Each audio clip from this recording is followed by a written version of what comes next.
Você acredita que no Brasil já houve um tempo em que ter um carro 0 km na garagem era melhor do que ter dinheiro no banco? Nos anos 80 e 90, em época de hiperinflação, o dinheiro derretia dia após dia. Mas alguns bens de valores, como automóveis por exemplo, viraram verdadeiras reservas de valor. Você vai ver como no vídeo de hoje.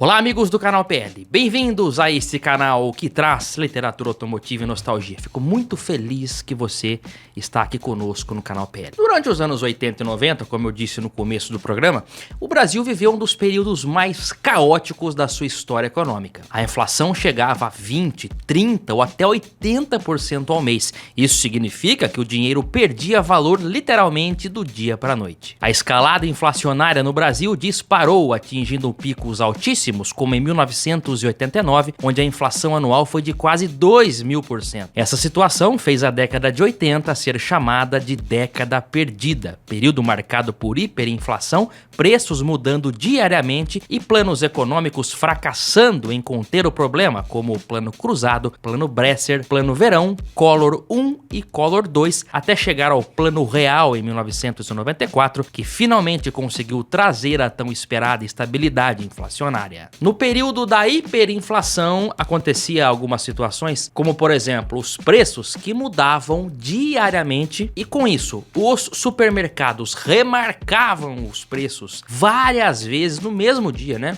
Era comum um funcionário lá com aquela máquina de etiquetar, passando, remarcando o preço várias vezes, né? E os salários precisavam ser gastos imediatamente, porque realmente se você não gastasse, o valor que você recebia se perdia rapidamente. Portanto, as pessoas recebiam e já iam para o supermercado, por exemplo, fazer compra, e por essa razão era muito comum estocar comida.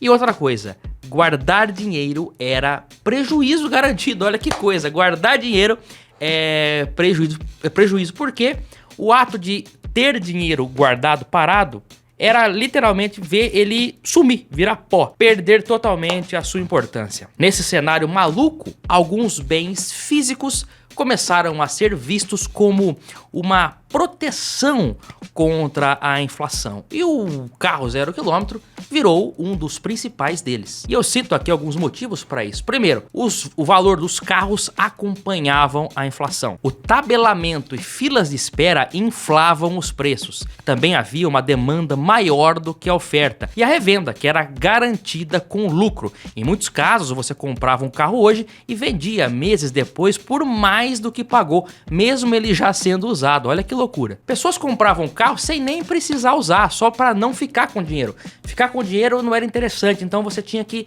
transformar esse dinheiro em algo, em um bem. E o carro realmente era uma das melhores opções. Um carro usado podia valer mais do que um carro novo se tivesse a pronta entrega, porque também a fila de espera de meses inflava os valores. As aplicações financeiras, que são muito comuns e divulgadas hoje, perdiam para bens físicos. Você ter um carro zero guardado era mais interessante do que você ter dinheiro aplicado. O dinheiro era como uma espécie de batata quente que todos queriam passar adiante. E o brasileiro fazia isso, né, comprando tudo que às vezes nem precisava, só para poder manter ali o seu patrimônio, né, de certa forma que não fosse o dinheiro em espécie. Planos econômicos fracassados também contribuíram para o trauma do brasileiro em ter o dinheiro nessa época, né? Plano Cruzado, Plano Bresser, Plano Verão, Plano Collor, principalmente o Plano Collor 1 e 2, realmente trouxeram traumas grandes, né? Medidas como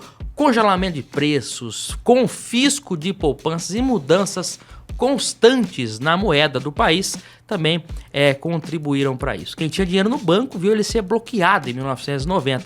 Quem tinha carro, imóvel ou estoque de alguma coisa se salvou melhor. Tudo isso muda no ano de 1994 com a implementação do Plano Real, que trouxe junto com ele, teve aquela URV, que foi aquela unidade real de valor, que foi aquela medida de transição do cruzeiro para o real, e ali sim, né, ocorreu o que eles tanto estavam buscando há anos, que era a inflação controlada, uma moeda estável e previsibilidade econômica. A partir desse momento, o carro foi voltando a ser o que era, um bem de consumo que desvaloriza com o tempo. Houve até o tal empréstimo compulsório numa tentativa de segurar a compra dos carros e também dos combustíveis, mais uma ideia que não deu certo. Como o carro novo era difícil de se conseguir a preço de tabela, a saída era aguardar ou pagar o ágio, tempos em que um carro com poucos anos de uso custava mais caro do que um novo, simplesmente porque as concessionárias não tinham o produto em estoque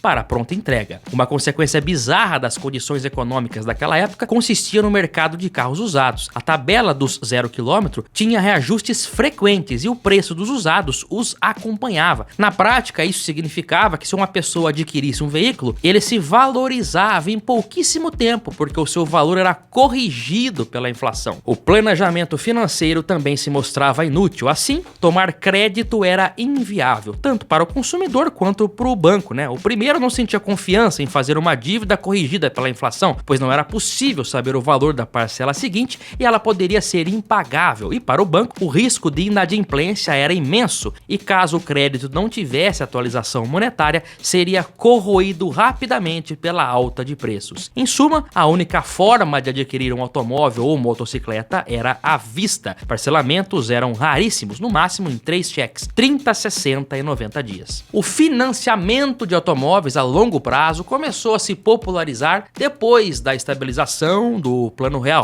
Começaram com financiamentos em 12, 24, depois passou para 36, 48 e 60, como é comum hoje em dia. Veja pessoal, em 1986, a taxa de motorização no país era de 15 pessoas para um veículo. 15 pessoas para um veículo, contra 5 pessoas para um carro, para um veículo, como é atualmente, né? Esse número é dos dias atuais, 5 pessoas para um carro. Apesar dos automóveis brasileiros serem os mais caros do mundo, naquela época eles já eram, e eram até mais caros do que são hoje. Observe uma coisa, esses caçadores de carros que tem na internet, que buscam pelo Brasil carros guardados há muito tempo com baixa quilometragem. Observe uma coisa, geralmente, os carros encontrados por eles são carros sempre do mesmo período.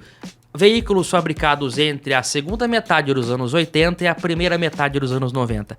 Justamente o período mais crítico, né, desta crise inflacionária que o país enfrentou. O pessoal buscava comprar automóveis e guardar. Isso não significa que não existam, já vi carros sem uso mais antigos, mas no geral, se pegar a Reginaldo de Campinas, por exemplo, os carros que ele costuma encontrar zero são carros da segunda metade dos anos 80 e a primeira metade dos anos 90, porque foi realmente o período que era mais comum. E não eram só carros de passeio, né? Motocicletas e até caminhões também eram vistos como boas opções para guardar o dinheiro. E também eram comprados e realmente armazenados como se fossem objetos de decoração. Uma realidade meio impensável nos dias de hoje e até às vezes difícil de entender para uma pessoa que não vivenciou esse período.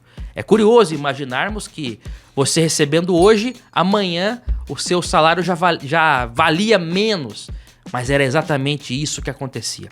E essa situação levou as pessoas a buscarem preservar o seu patrimônio, o seu poder de compra em bens, né? E hoje o pessoal costuma investir em CDB, CDI, poupança. Poupança não rende basicamente nada, mas investir o dinheiro, né? Naquela época o investimento era em bens. Por essa razão, então, você pode perceber, carros que você vê dessa época aí, 0 km é geralmente final dos anos 80, começo dos anos 90. Não é comum a gente ver carro zero da década de 70, começo dos anos 80 e anos 2000, por exemplo. Até tem, já vi. Mas é bem menos. A grande maioria dos achados que a gente vê são realmente desse período que eu citei. Pessoal, estamos no finalzinho do ano. Olha, eu tô segurando o preço da placa preta. Você que tem um carro com mais de 30 anos, quer fazer a placa preta, nós teremos um reajuste agora em janeiro, mas você que quer fazer a vistoria de placa preta ainda em dezembro, ainda dá tempo ainda, 21 de dezembro, dá tempo de fazer a vistoria de placa preta, aproveitar o preço antigo do certificado. Muita gente pergunta quanto custa o certificado. O preço que nós praticamos aqui no canal PL até 31 de dezembro é R$ 1.200 o certificado com a carteirinha de filiação do clube, que não tem anuidade e também não tem mensalidade, né? Então você entra em contato conosco, né? Através do e-mail ou também do telefone que está na descrição. Vou deixar o telefone na descrição. Você entra em contato conosco se você tiver interesse, porque a partir de janeiro vai ter um reajuste, tá certo? Mas aproveite. E aliás, se você tem um carro 96, aproveita, porque agora já pode também colocar a partir de janeiro. É isso aí, meus amigos. Um forte abraço a todos, tá? Se eu não ver mais vocês, agora um Feliz Natal, né? Pra quem tá vendo aí na data de publicação. E até o próximo vídeo aqui no canal PL. Acho que vamos ter um Flagras da Web essa semana ainda, antes da véspera de Natal. Um forte abraço e até lá. Tchau, pessoal!